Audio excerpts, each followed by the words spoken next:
ഈ ഒരു ഇത്രയും കൃത്യമായ ഒരു ലീഡൊക്കെ ഉയർത്താൻ കഴിയുന്ന നിലയിലേക്ക് ഇങ്ങനെ ഒരു മികച്ച പ്രകടനം UDF-ന് അവിടെ കാഴ്ചവെക്കാൻ കഴിഞ്ഞതിൽ ലീഗിന്റെ പങ്ക് ഒട്ടും ചെറുതല്ല. ചെറുതല്ല, കാരണം ലീഗ് നേതാക്കൾ തുടക്കം മുതൽ അവിടെ ഇല്ലേ.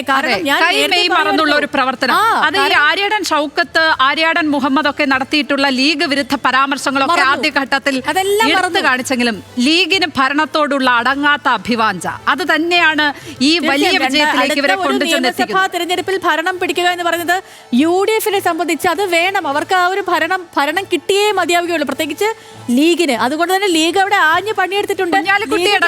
വീട് കയറി അവിടെ വോട്ട് പിടിച്ചു എന്നാണ് കഴിഞ്ഞ ദിവസം അവിടെ നിന്നുള്ള കോൺഗ്രസ് നേതാക്കന്മാർ പറയുന്നത്. അത്തരത്തിലുള്ള ഒരു പ്രവർത്തനം, ചിട്ടയായ പ്രവർത്തനം, കൈമെയ് മറന്നുള്ള ഒരു പ്രവർത്തനം.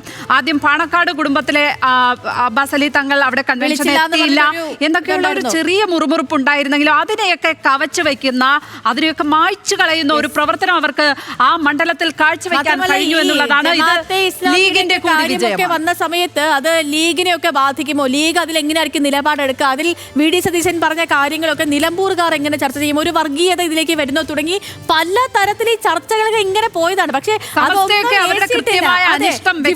പറഞ്ഞില്ലേ, ജിഫ്രി തങ്ങൾ പരസ്യമായിട്ട് നിലപാടൊക്കെ പറഞ്ഞല്ലേ, പക്ഷേ അതൊന്നും നിലമ്പൂരിനെ ഏറ്റിട്ടില്ല.